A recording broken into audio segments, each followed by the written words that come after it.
Just like the hat says, salty all day after that.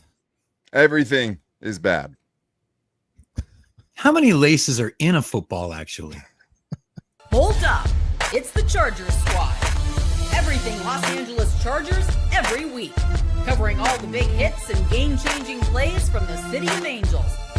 The way only the Locked On Podcast Network can.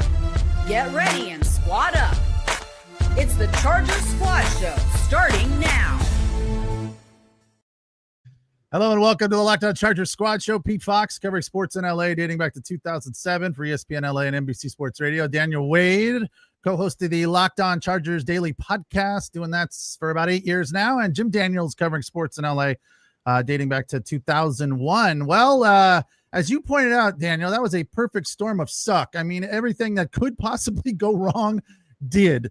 And, some people were saying after last week, don't overlook the Giants. Don't go lightly on the Giants. According to what we heard, Jim Harbaugh did not. They were geared up for this game, and just about everything that could possibly go wrong did. There is a lot to jump into on this game. I think the turnovers are probably the biggest sore thumb that we can say that really, really cost us. The first one by the offensive lineman was complete luck. But the second one was kind of a comedy of errors with Labaconke bumping into his own receiver and falling down. And by the way, let's give a little bit of credit to the Giants, especially Phillips, who played a fantastic game. Dude, that guy was all over the place, breaking up passes, the interception, et cetera, et cetera. So, Daniel, when you look at this one, I was thinking about you throughout this game a lot because the offensive line was banged up, and we've talked about that quite a bit. And that was one of those things that obviously is an issue, and you couldn't help but notice cost them a lot today. It absolutely did. I mean, this game kind of turned sideways when Joe Alt had to leave the game early in. And I think that when, you're already down your all-pro left tackle, you're replacing him with another guy who's played exceptionally well at left tackle with Joe Alt, but then also lose him. You go into the game with Mekhi Becton, your starting right guard, who was, one of your prized free agent additions, also not playing. And what you end up with is something that's very, very much resembles the offensive line that cost you the playoff game last year, right? Where it's just, you go up against that defensive front with this offensive line, it's already stacked against you. So to add all of the other mental errors and just dumb mistakes that they had, in addition to the offensive line, it's just an unwinnable game, because if you're going to put that offensive line in front of a quarterback who now has to pass the ball, has to go down and win the game and let those guys tee off, you're going to get what you got today. Jim, what do you think about the penalties? That was ugly. Thank you for setting me up and putting me exactly where I want to be with that. I mean, is that where we left off? Was 14 for 107 yards? I've been watching NFL football for a really long time, and though this thing rings in my head that keeps coming back around, East Coast bias. I mean, it's true. It lives. They don't like us back there. I know people from New York. They don't. Oh, here's the Chargers out here from the sunshine. Let's make it tough on them. That and don't get me started. The referees in their tight shirts. My daddy used to do this, and I work out with my 5-pound. Just stop it, you guys. We don't want to see you on TV. It's not about you. This is poor, inconsistent play from officiating for, I don't know how long have I been watching this. The whole time I've been watching it. We expected to get better for the billion-dollar industry that this is. You would think that they could be a little better, a little more inconsistent play. How do you get flagged for a pick play when you take out your own guy and not the defender? What exactly did you throw a flag on? Yeah. Some of them were bad, but look, some of them were also just dumb plays by the Chargers. They're look, Agreed. They didn't do a whole lot of anything good. 4th and 12, 4 of 12 on third down. We came into this one, Daniel, thinking that we would see a heavy dose of OMARION HAMPTON, just run the ball. And into the third quarter, he only carried the ball 6 times. He ended up with a big day numbers-wise with 128 because he busted off one for 60+, but and a touchdown. But, are you surprised that they didn't run the ball more, or is that just not the hand they were dealt today? Yeah, I am surprised for sure because I mean I think there's when you're dealing with the offensive line that you have to work around it, right? And you have to be able to not let Justin Herbert get teed off on. And there's a couple of different ways you could do that. I thought they went to the screen game early and it was very successful. I was upset that they went away from that because that is one way to slow down a pass rush. The other way is to run the football. So especially in those waning drives, in those final moments, and to not be able to run the football is really what hurt them the most. But I think the thing is when you have these penalties, right? It's a lot harder to run the ball on 1st and 15 than it is on 1st and 10. It's a lot harder to run the ball on 2nd and 17 than it is on 2nd and 7. So I think they definitely went too far away from the run. I mean, he was gashing them. OMARION HAMPTON was. It is a little ballooned by two big plays. But that's the thing, is that's why you keep running the football, because you have a guy that can break one. And when the chunk yards aren't coming through the air, I was surprised to see how well he was running the ball and then to look down and see 12 carries. It's hard not to be surprised by that. Jim, we've talked about this a fair amount as well. I am a huge Ladd McConkey fan, and I don't think they throw him the ball enough because he's always open and he never drops the ball. Well, the first attempt he dropped, and it seemed like it just got in his head today. 1 catch, 11 yards on 6 targets. I agree with Daniel here that Ladd couldn't catch air today. I'm just really surprised by that performance. No, and do you attribute this more to, because I was trying to figure this out too, when you're especially looking at Hampton's touches. I don't want to go backwards as we're talking about McConkey, but the same thing, the lack of opportunity for either one of them through the whole first half was just surprising to me. I don't know what the game plan was to try and accomplish. I mean, normally it's keep away. I mean, in most cases, right? You want to, try and gobble up as much clock as you can and, and leave your opponent with very little. And, is Hassan Haskins going to be part of the run game? Are we still talking about going out and getting somebody else? Because there wasn't enough rushing attempts, and we certainly couldn't have given Hampton. He could have been given a lot more. He's young. He's got fresh legs. He hasn't taken all the hits. Now's the time to give him 25 carries, don't you think? Yeah. I mean, we all expected a bigger run game today. You got to give credit to the Giants, though.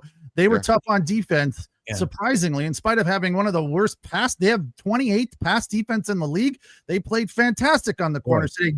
Daniel, do you think that's why?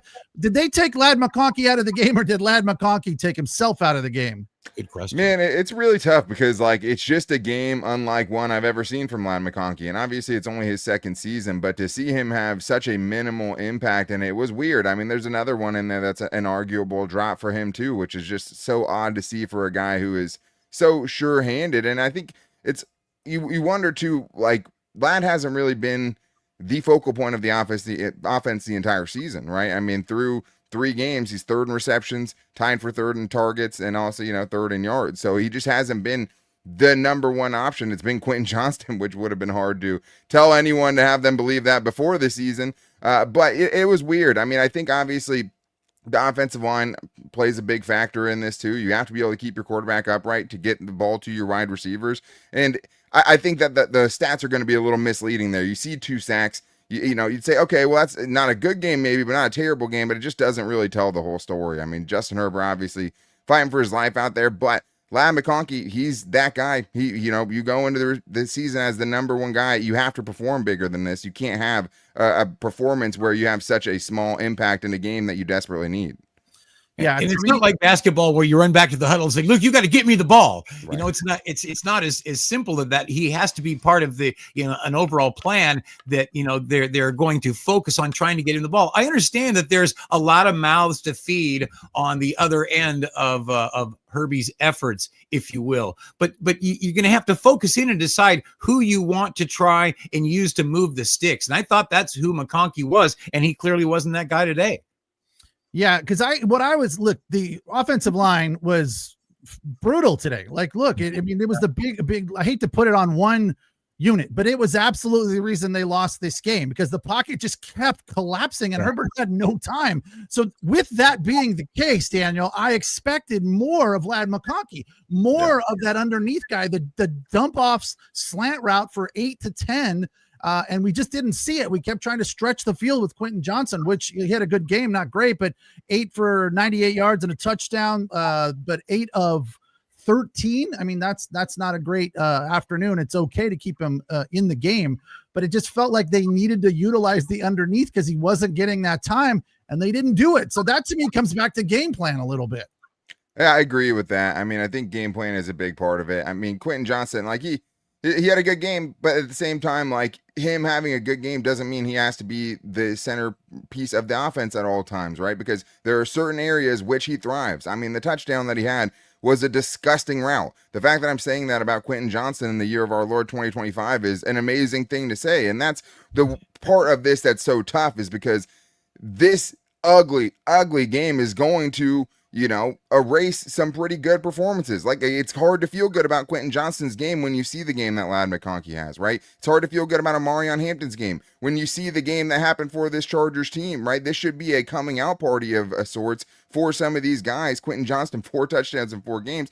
At the same time, though, the biggest difference to me between this week and last week is last week when the game got tough late in the game and they desperately needed something, their quick game worked. They had a plan. They knew the offensive line was going to be rough, and they had a quick plan to be able to get the ball out of their hands quickly to OMARION Hampton, do some things to try to slow that pass rush down. The quick game wasn't there, and that is the confusing thing. It's like when you have a Keenan Allen, when you have a Ladd McConkey, 2 of the best quick game receivers in the league, 2 of the best separators and release men in the entire league, how do you not have a better plan to where you're not able to get 6 yards on first down with a quick throw to Ladd McConkey, or 6 yards to Keenan Allen on first down, or Rondé Gadsden? Where was that, right? Yeah. Like, it just felt like there were so many opportunities where maybe you're trying to chuck it down the field where it's like, maybe we just take 6 on first down and get something going, get a little bit of rhythm, because it just didn't feel like they had that all day. And I think the lack of the quick game, to your point, was a big part of that. Yeah, too many choices, really. I mean, honestly, might be just a case of too many choices. But, we always talk about how things come down to one moment. I want to bring this up before it gets wasted. We're about in the same point of the game, the third quarter. The Chargers had a real opportunity with New York jammed up down in their own end zone. I mean, what was it? On the 1 yard line, right? 1 yard line. So you're snapping the ball and having that guy have to kick from 9 yards. Why don't we bring the house? Ryan Ficken, I like him. He's a UCLA guy. We share a birthday. I like people that have the same birthday as me. But come on, you had to bring everybody to stop that right there. Instead, what happens? They nail a 68-yarder and turn it into a score. That, for me, turning point of the game. That's a great point. I mean, I was very surprised by that. It absolutely looked like they were setting up a return as opposed to trying to set up a block punt. And like, if that's not when you're going to go for the block punt, when are you? And the thing is like, even if you don't get it, you make him have to rush. You make him not be able to put up a 68-yarder. That dude had a cleaner pocket than Justin Herbert had all day, dude. Like, in that moment, with him standing, with his heels on the back of the end zone, you have to put some heat on him, especially, Pete, because you don't have your all-pro returner out there. You have a cornerback named Tarheeb Still out there catching these, taking these punts back. And, I mean, he had some bad moments as that as well. I don't understand what the thought process is there for them. But, Jim, I totally could not agree with you more. I was thinking the same thing. You have a chance for a safety to get 2 points. You might get a touchdown if you block that thing, but you have a chance at that moment of the game to totally flip the momentum, totally turn the game. And what do? You get a 68-yard punt, a minimal return, and now you're trying to march down the field against a defense that you haven't really shown you can do consistently all day. Yeah, Jim, that punt reminded me, when you're playing golf and you got a short par 4 and you're like, I don't know if I want to hit the 3-wood. I'm going to hit the driver, but I'm going to choke it down. And you take a nice, easy swing, and then you hit it too far. Like you hit it into the river or, past where you're comfortable. That's what it felt like. That guy had such a relaxed motion with just a quick release, and boom, he bombed it. I was like, ouch, that hurts. And then another missed opportunity, if you asked me.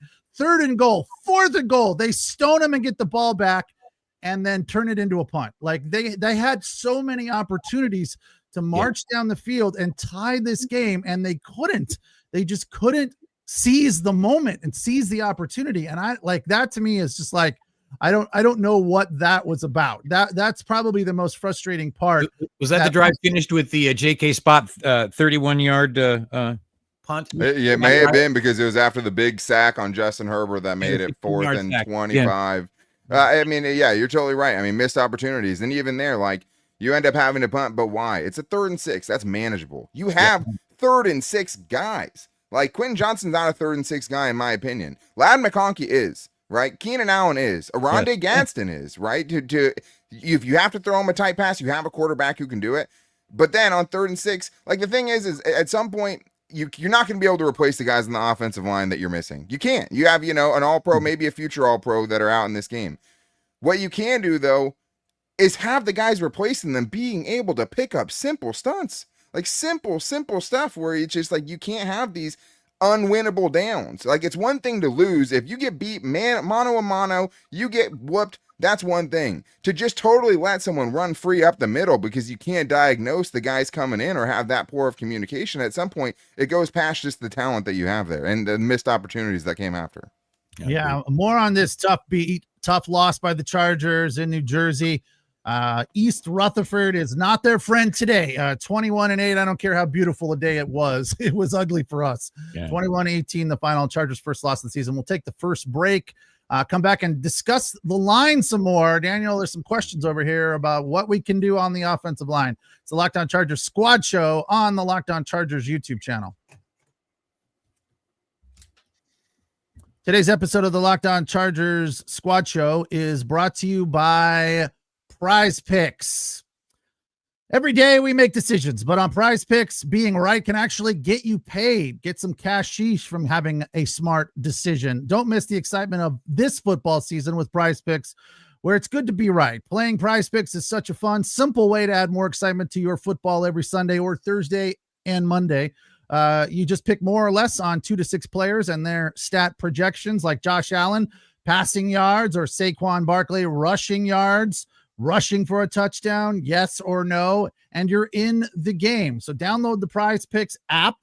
Do it today and use the code LOCKEDONNFL to get $50 in lineups after you play your first $5 lineup. That's code LOCKEDONNFL with $50 in lineups after your first $5 lineup. And of course, we're talking football right now, but you can play on Prize Picks in any number of sports with baseball's postseason right around the corner. Get in on the action on prizepicks.com and use that code LOCKEDONNFL. Prize Picks, it is good to be right. All right, so some of the people in the chat are like, they're putting this on Ortiz, or at least now Ortiz has to go out and make some moves to add somebody to this offensive line. Kenyon suspected that Becton would be in there today. He was not. Of course, Joe Alt going out with an ankle issue. That is one of those things that you just never know how long it can take. And, we've talked a lot over the years about Charger injury issues. It's always seemingly a black cloud hanging over their head. And I've tried to stay away from it, early in the season because it hasn't been an issue. The next man up has been okay for the most part, but now it's really starting to mount. I mean, it is really becoming something you can't overlook. And Charger fans have to play this excuse game, even though I know they don't want to, but you got Slater out at the start of the season. Becton is a question mark. Harris with the Achilles, Khalil Mack, Mickens, Ogbonia, and now Joe Alt. You just made a comment, Daniel, that you can't fix these problems in 1 week. Is there a possibility of adding a free agent in your opinion? Or is it just like, hey, as you kind of just said, these guys have to step up and be better? Yeah. I mean, the thing is the time to really improve it is gone, right? Like, the time to make big time improvements that can kind of move the needle for you as far as getting much better offensive line play is probably gone. And the thing is you lost 2 really good tackles. Like, at a certain point, there's only so much you can do. Like, your 3 best offensive linemen that are on this team, Rashawn Slater, Mekhi Becton, and Joe Alt, were not in this game, going up against a team who has Abdul Carter and Brian Burns and Kayvon Thibodeau and, like Dexter Lawrence. Like, that's a ridiculous front they had to go against. Now, that being said, you have to be able to scheme around it to a certain extent, and there's only so much that you can do in season, because you look back to last year, look back to as many trade deadlines as you want. Like, the amount of offensive linemen and quality offensive linemen that get traded in season is very, very few, if any, right? Because even usually the bad teams have a young quarterback that, where even if they're out of it, they're not just going to ship him out, right, and put terrible people in front of him and let him get killed, right? So certain positions are easier to trade for than others. it's hard to imagine another team at least 4 weeks into the season wanting to let go of a quality offensive lineman because there just aren't many out there. Yeah. But if I am the Chargers, what am I doing? Like, I'm not content, right? I'm trying out everybody with a pulse, until maybe you find something and trying different combinations maybe. But I think the hard thing is obviously in this game, you're adjusting to it on the fly. Like Jamari Sawyer, if you hoped he would be a good replacement for Mekhi Becton and he would take a leap, he's had some really rough moments. And then Trey Pipkins, 9 pressures last week. He was probably even a little bit better this week, but the entire thing was just bad. Like it's so important. And when you don't go into the off season making major adjustments, and then you get 4 weeks in, you're like, oh, you know what? This might not be good enough. Pete, we've been clamoring about this before the season started, right? You just hoped that going into we wouldn't be 4 weeks in talking about this one unit that you knew was a neglected unit to some extent because you're starting 2 of the 3 interior guys that cost you your season last year. And now it's too late to do anything impactful, in my opinion. For the most part, it's really hard to get those guys. Should you be trying? Absolutely, but they don't grow on trees. Jim, Deculus got burned really bad early in the fourth quarter. The lineman went right around him, and he was like, "Whoa, where'd he go? Come back here!" That was just like, "Whoa," that was obvious. And then, Jamari Sawyer, I thought was a little better. What will your read on those two guys? Because those are kind of the 2 sorest thumbs, if you will, on that offensive line. Wildcat says Trey Pipkins was the best lineman today with a bunch of laughing emojis. The play speaks for itself, and Daniel said it, the time to fix this is not now. Now is when everyone else is looking around for somebody else. I mean, it's not the Chargers this is our game. This is one of the things that we know every single year is going to be a significant foe against our team, and that's injury.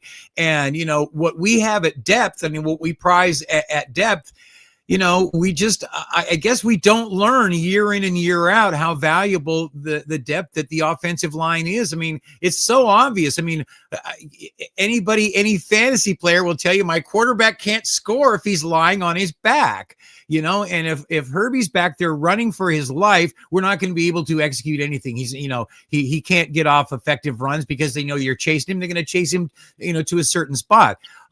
So I don't know what you can do there. You don't have, again, another fantasy football reference. You don't have somebody over here on the, on the roster that you can trade somebody else to help their roster to give you more offensive line. We all want the same thing at this point, and that's guys up front to protect our offense and make it perk. Well, here's a little positivity from the ice cream man. I think we'll be fine. It's just a bad game. Okay. All right. I hope you're right. Good. Yeah, no, that works. I'm you know what? I fully accept that because we were really only a couple of plays away from pulling off the upset. Yeah. Seriously, the punt play. If we block that, get a safety out of that, turn it around, get the ball back, another score, we might win this thing laughing going away at the end on that one instant.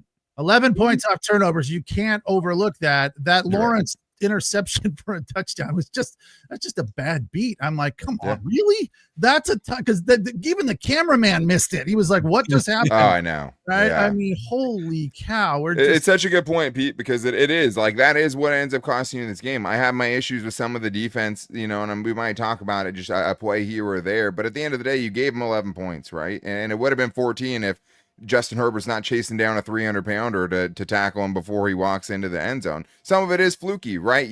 A batted ball thrown by maybe one of the hardest throwers in the league that pops straight up back into the lap of a defensive tackle is not something that's going to happen, very often. I think it was the only batted ball, maybe one other one the entire game, and of course it lands in his lap. That sucks. At the same time, then you combine it with the fact that you have a play in which you're trying to get Ladd McConkey more involved, right? This is a play that is schemed. Okay, let's get Ladd going. We need something here.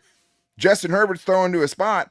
Tyler Conklin gets an offensive pass interference called on him while also taking Ladd McConkey out. Yeah. And then you just have a terrible looking interception where it's like 2 interceptions that I wouldn't even necessarily put either of those on the quarterback to a certain extent. Everything's going to fall on you. But at the same time, offensively, one of them you're let down by your scheme and your play calling and your execution of that play calling. The other one is just, a 1 in 100 play that ends up happening. But at the same time, you give an 0-3 team, right? 11 free points, basically, with 11 points they shouldn't have had, and 14 penalties for 107 yards. Do you even think it's a 3-point game? If I just gave you the stats, right? If I, would you think that the Chargers only lost by 3? No, you'd say they might have got shut out 20-0 in that game. You gave a rookie quarterback and a bad team too many chances, too many ways to stay in this game, and it killed him. 338 to 250, the total stats. Dread Sleazy says we might have to dig out DJ Fluker's number. I was like, wait, that name sounds familiar. DJ Fluker is playing for the DC Defenders. Okay, go get Fluker. He's 400 pounds or something, isn't he? Oh, God, DJ Fluker. I think that was Tom Telesco's first draft pick. That's a throwback. He last played for the Raiders in 23. He was last on the Chargers in 16. That is going back. Yeah, I mean, I would call Alex Leatherwood, call DJ Fluker. I mean, at this point, like truly, like if you have a pulse, try him out, man. Because the thing is like I get chemistry in the offensive line, I get all those things. At the same time, like at a certain point, you just need guys who can play and maybe not even play exceptionally well, but not cost you games. Because right now, it's costing him games. Yeah, he's 339. 6'5". Like really, it'd be funny. Like that'd be a great story. Like what, he's not. How old is he now? I mean, that was 2013. He's only 34. That's pretty old for a football player. For a lineman. Yeah, for a lineman, but he's still playing. He's still out there. He's still we'll take him. DJ Fluker, if you can hear us, just know. Danny Fan does not like this decision. Back to reality. Okay. We'll take the break. When we come back, we got to talk a little bit about Jackson Dart because he was pretty damn good today. His numbers were not great, but he moved that team differently than Russell Wilson. And, that was the purest depiction of parody right there. Russell Wilson comes in, looks slow and old and gets sacked. I'm like, oh, no. That is the last thing Russell Wilson needed right there. That's not helping you. Good job. Chargers fall in New Jersey to be specific, in East Rutherford, 21-18. They're now 3-1.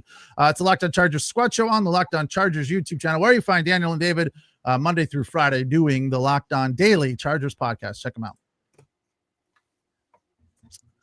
All right, today's episode of the Chargers Squad Show is brought to you by 5 Hour Energy. Caffeine just got a flavor upgrade. 5 Hour Energy shots deliver tasty caffeine in 17 bold flavors. Each 2-ounce shot packs the caffeine of a premium 12-ounce cup of coffee, plus B vitamins and nutrients with 0 sugar and 0 crashes, which is the most important part.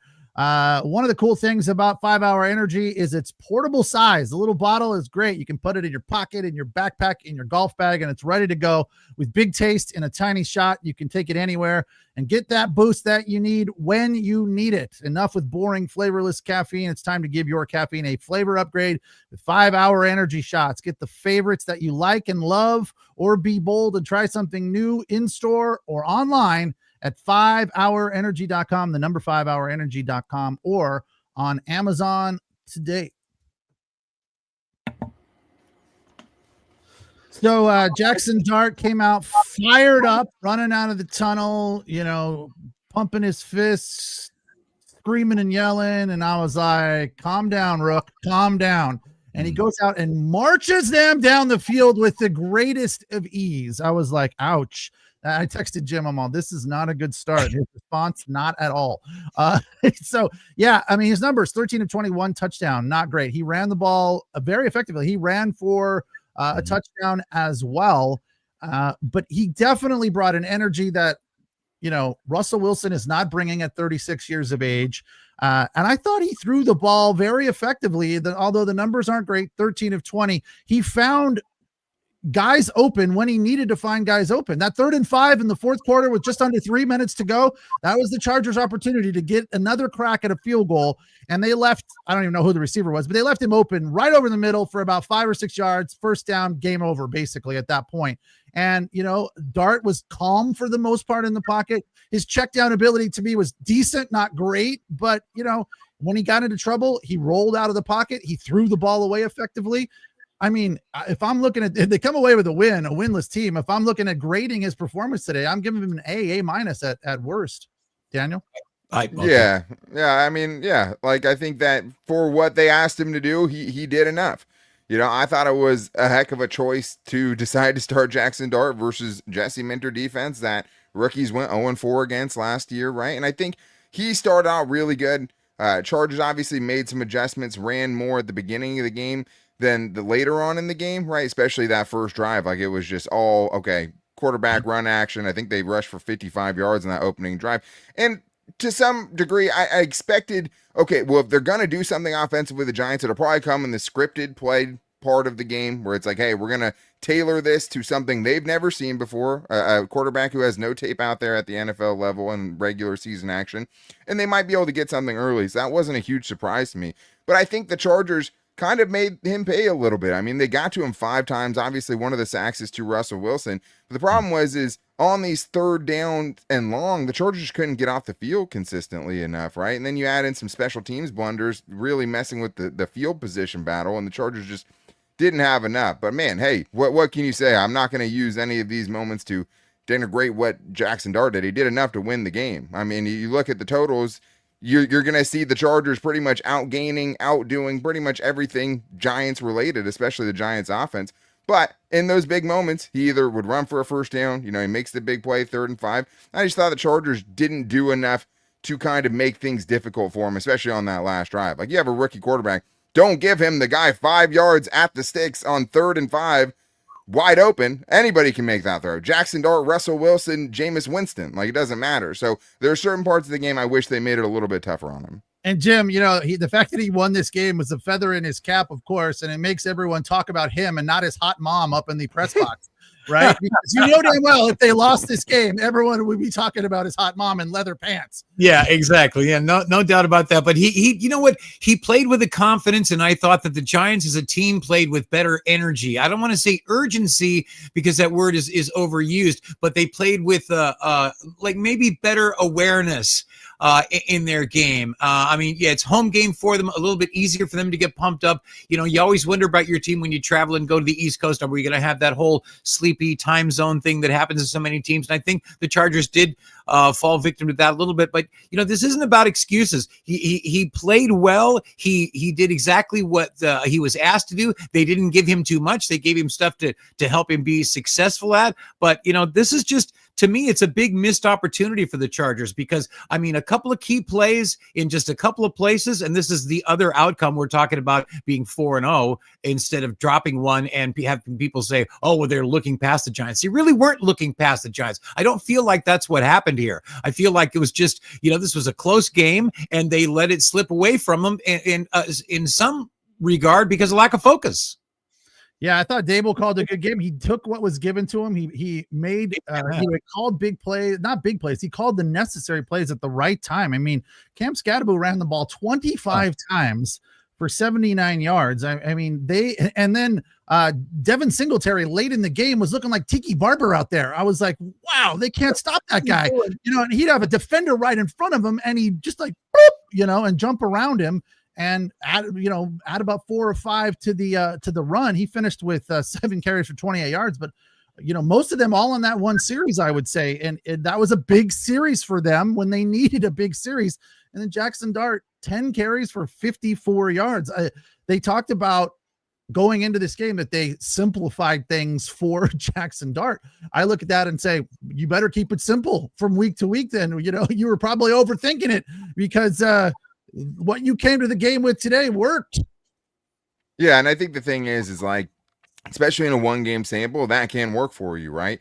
The problem is you can't do that every game. You can't have Jackson Dart taking those hits. I mean, he already kind of pulled up lame a little bit on one of those runs anyways, right? So it's like, it can win you a 1-game sample. Is it sustainable for a Jackson Dart to go out and take, 10 tackles like that, another 5 sacks every game? No, you can't. I mean, I've seen it firsthand, with Justin Herbert. Like, I mean, Justin Herbert, obviously times where you wish he could scramble more, he just couldn't get out of the pocket. They were ready for that all day long. But for Jackson Dart, I mean, they tailored a game plan that Russell Wilson would not have been able to orchestrate, right? That was the way to do it. And I think like the Chargers give 160 rushing yards, right? And I think one of the things there, Pete, that when you say it makes me think about is just that it was an issue versus Patrick Mahomes in that first game. I think he was the Chiefs' leading rusher. He might still be the Chiefs' leading rusher. But it was, an issue a couple times against Bo Nix and an issue against Jackson Dart as far as, these third downs, these big plays where you're getting loose and letting these guys go convert on third down. That's not a coincidence, right? That's a trend at this point. And I do think if you ask people, they probably wouldn't guess the Chargers were allowing 5 yards per carry going into this game. Now, why were more people not talking about that?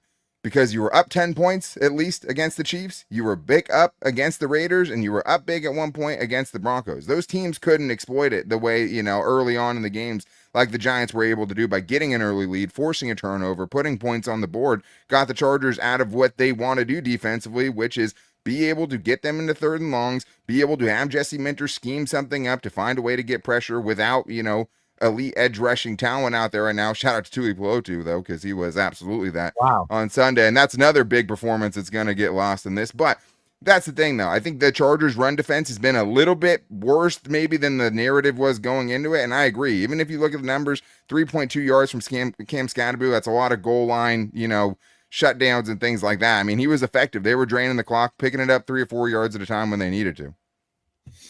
Yeah, the defense, was good, but not great. Troy Dye had a great game. Tuipolotu 4 sacks. That's amazing. 5 tackles for loss. Deion Henley, I feel bad now giving him a little bit of run last week because, I was like, he's not what we expected from Deion Henley. And then we hear that he lost 17 pounds because he was in the hospital dealing with some sort of sickness. And I'm like, oops, sorry about that, dude. It doesn't look the same. Yeah. So he put those back on with the protein shakes and whatnot. Derwin James was Derwin James.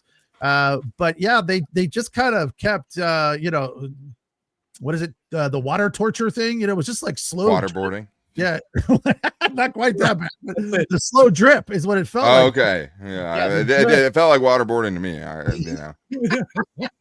Waterboarding. Yeah. They just couldn't find, they did get some stops. That's the thing. They got some big stops when they needed to, but they couldn't find anything on the other side of it to turn it around and move it down. And I look at this and I feel like you mentioned it, Daniel, that when Justin Herbert got into trouble in weeks past, he could roll out of the pocket, or when they were rolling a bootleg or a play action or something like that, it would work.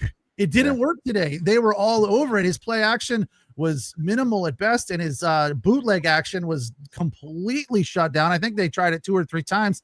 They got nothing out of it. He had to just like chuck it out of bounds. Yep. And he did bust off a big run when he needed it there to get that first down in the 3rd quarter. And I was like, yes, that's a huge play right there. Let's hope that's the turning point. But it turned out to not be.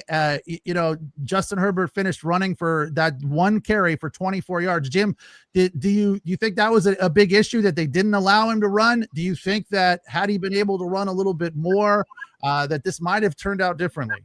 When he has run so far in the past, it was timely. He took off at the right time. It looked like he was making the right decision. This was more like, okay, nothing's open and I'm going to force it here, which makes me wonder why we didn't give the ball to Omarion Hampton more. Scatterbo touched him. I mean, I think it was 2-1, wasn't it? 25 to 12. 25 to 12. Yeah. I mean, there's my problem with the game plan right there. If he's being rushed, you're taking that away, then let's go with something that looks like it's working a little bit, at least to a certain extent. And if you give him more, probably would have bared more fruit. So, this is where I think we come up short, is we should have schemed it up better for Omarion Hampton, especially now. I mean, if not now, when? I mean, he's the only guy over there that you really want to give the ball to now to go in between the tackles anyway. So, I mean, now should have been the time to plan on giving him the ball 25, 27, 30 times. Yeah, it would have changed things a lot. And I'm super surprised. We all kind of, I took the cue from Kenyon. He's like, I'm going to be really surprised if they don't run the ball down their throat. This is not a great defense. This is when you have to highlight Omarion Hampton. And we didn't see Hassan Haskins even once. No. And Kimani Vidal was returning kicks. I also didn't understand that. How come those guys aren't in the game at all? Daniel, I guess you're as surprised as the rest of us. Yeah. The thing is with the Chargers specifically is like they tell you, they don't want Omarion Hampton taking all of the tackles, right? And taking all of the carries. Now, even though Najee Harris is down, it's not going to be a bell count situation where he's going to get everything. Well, he did, right? And the thing is, it's not the first time. Last week, after Najee Harris goes down with the Achilles, how many carries do you think Hassan Haskins had in that game? It was 0. right? So it's like they don't trust anyone else to run the football. And I think, again, I truly do think it goes back to, the penalties and stuff like that. Like, to a certain extent, I mean, we talked about on the Keys for Success show, it was the O show was the thumbnail, right? It was, hey, give the ball to OMARION HAMPTON and get out of the way. And like, you see why, because he has the burst. And the other part of it is he runs so physically that he's not taking a bunch of big losses. Even when he's getting hit in the backfield, he's usually finding a way to get back to the line of scrimmage, turn it into a short gain if he can. It's really perplexing. But there was a time in the middle of this game, right? You have one OMARION HAMPTON run, you get it to 2nd and 7, right? Then you get a false start. Now it's 2nd and 12, okay? Now Lab McConkey false starts on the next play, okay? Now it's second. Oh, you went from 2nd and 7, prime running down, and now you're in 2nd and 17, where you're just hanging your offensive line out to dry. You're not going to give Justin Herbert a chance. So I do think game flow is part of it, because you have another big run to the left side. Lab McConkey blocks a player into the back and also into his own teammate on one play, and you get a block in the back that's 10 yards. So instead of, 2nd and 4, it's 1st and 20. You can't run, like, you can't consistently run the ball on 1st and 20. Like, the thing is if you give it to him and he does get 2 yards, right? Now you're in 2nd and 18, and now you have 2 downs where the other team knows you have to throw. They're going to pin their ears back defensively and let those edge rushers eat. And I do think that was like, I'm not going to give Greg Roman a pass. The running game should have been the focal point. They should have been able to run the ball more. I can't even say more effectively. They ran it plenty effectively. They needed to run the ball more, but their own lack of execution and discipline, I think, was a big part of the reason why the game flow didn't really allow it more than we saw it. Yeah, it definitely felt to me like the run did not set up the passing game, right? And I've been honking all season long, pass the ball more. But today I understood that it would be a perfect opportunity to run the ball more. So when they didn't, and the passing game wasn't working, I was like, this doesn't seem good. Somebody made the comment, how did they beat the Broncos pass rush last week? Quick passes. And we didn't see a lot of that either. So it's just. And this is where I thought they were going to live this week. I thought this is where McConkey's going to come on. I mean, the little crossing things over the middle, it was tailor-made for that. And they didn't even go there. I don't understand the offensive game plan today at all. I mean, if all of us can see that this is a great opportunity for the Chargers to run the new ball with their diamond in the rough running back. I mean, wow. I mean, how do they, do they outthink themselves? I have a hard time believing that. Yeah. I mean, it's perplexing because it felt like they did everything in their power to lose this game. They did. It felt like somebody just commented any given Sunday. And, look, we say that all the time and we understand that that's how it goes, that anybody can beat anybody on any given weekend. I could bring this down to 2 punts. I can bring this whole game down to 2 punts. Yeah. Oh, I mean, and there's so many things, right? Like, you could bring it down to 2 punts. You could bring it down to 2 or 3 penalties. You could do any of those things. I think at the end of the day, guys, like, what it comes down to is last year, the one thing the Chargers did exceptionally well is they beat the teams they were supposed to beat. Right. The only team you can look back on last year where you'd say the Chargers should have won that game and didn't was probably the Cardinals game, which was another kind of calamity of errors. 5 field goals in that game. Tier Tart, the defensive lineman, gets an interception, then he fumbles it, right? You have Jalen Reagor fumbling into the end zone off a bomb from Justin Herbert in that game. Like, that's what this game felt like, right? And I think you were hoping that you could kind of not only bring that with you into this season in 2025, hey, we're still going to take care of business in the take care of business games. This is one of those games that they weren't able to do it while also being able to beat good teams, which they have, right? Like, I think the Broncos will be better than their 1 and 2 start shows. I think the Chiefs will figure it out and still be a legitimate team this year. And the Chiefs are not a tally you had on that resume last year, right? But what you've also shown is you can lose to the worst teams. You can beat some of the best teams now, which is a step in the right direction, but maybe you're regressing from the other place where it was like, hey, you also have to take care of business and beat the bad teams you're supposed to beat. And I think when all is said and done, this Giants team, Jackson Dart or not, is going to be a bad team this year. And this is a loss that when we look back on things is going to look really ugly, in my opinion. 100%. And thanks for bringing up that Phoenix game. I thought I'd forgotten about that. I want you. That was a frustrating throw stuff at the TV kind of a game, man. I got Brendan Rice banished from the league, I think. That was the game where he lined up wrong. Justin Herbert was screaming at him. We never saw Brendan Rice again. Yeah, that was one of those. How is this happening? So we'll come back and wrap this up and talk about it's gonna be tough for you guys. I'm gonna give you a little bit of a quiz here after the break. I need one reason we lost. One reason we lost this game. Just one. Like you can put it on one thing. All right. We've said it's a whole bunch of things, but what's the one thing they got to do better next week to win against the Commanders? It's the Locked On Chargers Squad Show on the Locked On Chargers YouTube channel. Today's episode of the Locked On Chargers Squad Show is brought to you by Rougiette. Guys, you probably heard of Viagra. You also probably heard of Cialis. They do the same thing. Well, guess what? So does Rougiette Go Long. If you're looking for something beyond the usual pill, it's time to meet Rougiette Go Long. If you're looking for something that is extremely effective and recommended by experts, then give Rougiette Go Long a try. This is where it comes in helpful. It isn't just another ED pill. It's a total game changer for confidence. That's what the Chargers need, a total game changer for confidence next week. So they need some Rougiette.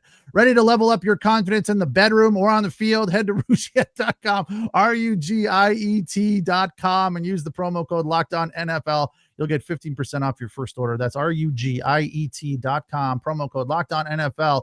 Make sure to use our code so they know we sent you. All right, Chargers fall 21-18. Robert D says this: 14 flags and 4 offsides by 4 players, 4 effing real. He put the the things in there so it's not cussing. The little letters. Yes, the signs rather than letters. Anyway, like going into a game with somebody, you're breaking down a game pregame, and someone says, "What do you got to do to win this game?" Limit the turnovers, right? That's for me. Limit the turnovers. That was my one thing. Like the turnovers, they don't have 2 that turn into 11 points. Chargers win this game. So that's what I come away with. And I'm sorry to you guys if you picked out the same exact thing as I did, but that was my number one, issue that I will say. Let's hope it's better next week. Daniel. Yeah, I mean, it's very hard, Pete. You know me. You know what I'm going to say. I'm going to say it's the offensive line, right? Like it's just hard for me to be like, we've seen what Justin Herbert's been able to do through 3 weeks, right? Yeah. We saw what he was able to do last week, getting just about as bad as he was this week, right? It was almost equally as bad last week as it was this week.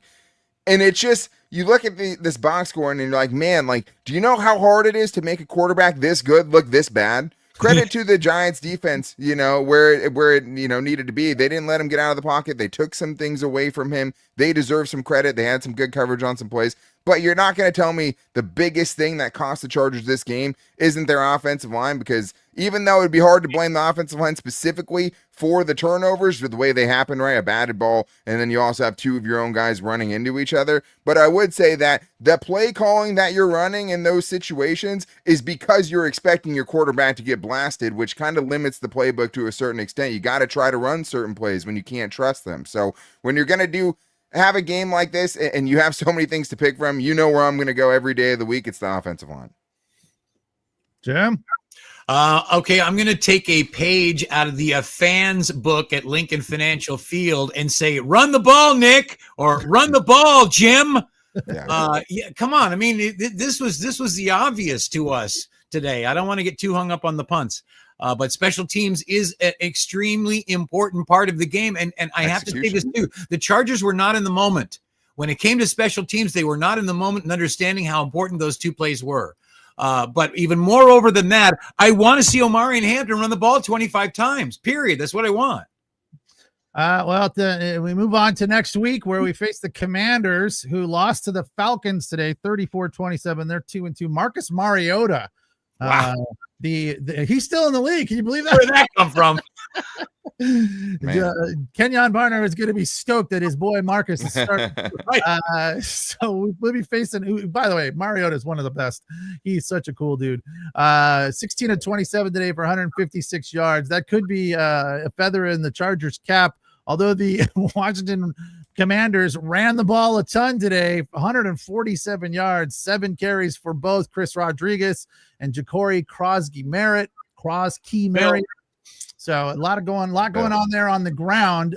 Daniel, what do you expect, this early on to see from the Commanders in a week?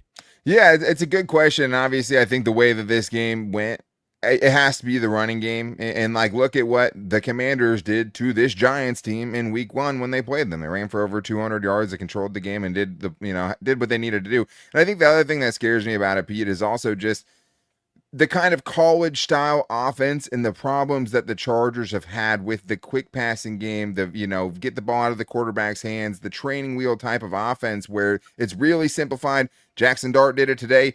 With Jaden Daniels did a lot of that last year, right? The reason you're able to put up, 27 points with Marcus Mariota and also win a game with him last week to keep your team competitive, especially with no Jaden Daniels and no Terry McLaurin, it's very schematically based. And I think that they're going to be able to do certain things that the Chargers showed in this game they struggled with. They're going to have to, really, really learn from this loss. As much as you want to burn this tape, God, I do not want to have to rewatch this game. It kills me knowing in my soul that I'm going to have to at some point. But I would say that if you don't learn from this and can't cure some of those ailments, it's going to be another long game next week, whether or not it's Marcus Mariota or not. You lost to a rookie this week. You think I feel good about going up against Marcus Mariota next week? No, there's nothing. It's on the Chargers. They have to get better. Yeah, I mean, it could be a blessing in disguise, Jim. Sometimes good comes from bad when these type of things, they're exposed. I don't think the Chargers are, quote, exposed. I just feel like someone just commented it, Robert, we were out-coached, period. And that's a big part of it as well. Isn't this your point, Jim? That they didn't run the ball enough? Can we dial that back to out schemed? Can we just say out schemed? Because I really don't want to even say for a second that Brian Daboll and what he's doing is better than what we've got going. Well, who do the penalties fall on, right? Like, that's one of those things where it's like, I think you get a Jim Harbaugh team, and when you sign Jim Harbaugh to be your head coach, you say, okay, well, this is the end of 14 penalty, 107 games now, because we have a true commander-in-chief that can keep the operation running smoothly. Like that, I mean, I don't think, schematically they necessarily got outcoached, to Jim's point, but man, if coaching doesn't come down to execution and discipline, what are coaches for? Yeah, it's a tough beat today. There's a lot of things to be upset about, and you come away going, well, that's what happens in the NFL. Someone also made a comment that the Giants had a lot to play for today. If they go 0-4, I'm sure there's a very ugly stat that says you're not making the playoffs. A lot more to play for. And if you're going to take a positive away from this, you have to be able to coach these guys up, the Charger players, and say, okay, you gave away one you should have had. Now you got to go get one back from somebody that you're supposed to lose. I mean, because you did. You slipped up here. You even had a chance to steal this one. Even as bad as you played, you still had a chance to steal at the end. You couldn't get that done. So, I mean, maybe this is motivation. We lost one. We looked past somebody. Maybe focus is better going forward, because there was clearly not enough focus by the players in today's game. Yeah, that's an interesting point. That's a good final thought right there, Jim. Okay. I'm going to throw this at you, Daniel, because I can't come up with one right now. I need you guys to go first. What is the silver lining of this game? Because I don't know. I can't find it. I'm digging around right now. I'm looking through the dirt. What is the silver lining in this game other than, we couldn't play much worse and we only lost by 3? I mean, yeah, that's definitely one you could throw out there. I'll give you 2 silver linings, Pete. I mean, I think with Khalil Mack, there was a giant void that was left on this team, and you had no people that you felt like could play to a future Hall of Famers level. Tuli Tuipolotu did that today. Tuli Tuipolotu helped keep them in this game over and over and over again. 4 sacks. And then me and Dave talked about it on the show where it's like, man, this dude's had, 6 pressures in back-to-back games. He's had at least 4 pressures in every game. And he hasn't had the sack, right? And it was just like, hey, you keep doing the right thing, it'll come. Jesse Minter this week said, hey, he's been one of the most dominant players on the field the last 2 weeks. The sacks will come. They did in a big way today. The other one is, Pete, your first-round pick looks like a first-round pick, man. And it's going to get buried in this really ugly performance. But to see a dude that 2 times in this game, well, actually, let's talk about 3 runs. Let's talk about the beast mode run on a 3rd and 1 where he's tackled behind the line of scrimmage, shakes one dude off, carries him for 4 yards, shakes another dude, throw another guy on there, I'll carry you another 5 yards, and then the next guy can come on 2, we'll go another 3, right? A negative 1 yard loss that turns into a 19-yard gain. Thank you. You have to. Not only that, you get a 50-plus yard touchdown where you see the burst, where you see exactly what Najee Harris wouldn't have been able to bring to the table, right? The speed to be able to just leave defenders and pull away from defensive backs is rare at that size when you have the physicality he runs with. And then later in the game, when you need to come back, who do you go to your guy and he pays it off. He gets a 30-yard chunk up the left sideline and gives you, puts you in a position where you can go score, and then it's undone by Jamari Sawyer twist that he can't pull off, find out, and then you have Justin Herbert getting sacked for 15 yards. But those two guys, like, if you're going to find silver linings, I'm coming away from this game feeling much better about spending a first-round pick on a running back and much better about the Chargers' future without Khalil Mack potentially having a guy like Tuli Tuipolotu in the mix. Jim, I'm going to say this. I don't think there's any possible way that Ladd McConkey could be this bad again. Oh, God. That's my one of six for 11 yards. There's no way he does that ever again. So that's my silver lining. What did you find something, Jim, up there? That's the bottom of the barrel then there. But 25 times, we can start the chant now. It's going all week. 25 times. And Jim, in what world are we begging Greg Roman to run the football? Greg Roman. What's wrong with this? I have to beg you? Right. Yeah, exactly. All right. That's it. We got it all off our chest. We feel better. Hopefully I do. I feel a little better. 21-18 Chargers lose. Ugh. Wah, wah. Back at it next Sunday. That's a home game, right? Yep. SoFi against the Commanders, where we probably will see Marcus Mariota, but we're not sure. Jaden Daniels, a SoCal guy. He's from about an hour away from SoFi. So I'm sure he wants to be in there playing because he'd have his whole family there. For Jim Daniels and Daniel Wade, I am Pete Fox. That is the Locked On Chargers Squad Show. We come on right after the game and break it down for you. We will also be on Tuesday if everything goes as planned. Kenyon is back. And then Daniel and David Monday through Friday on the Locked On Chargers YouTube channel. So take care, guys. Thanks a lot. Good stuff as always. Enjoy the rest of your weekend. Have a good night.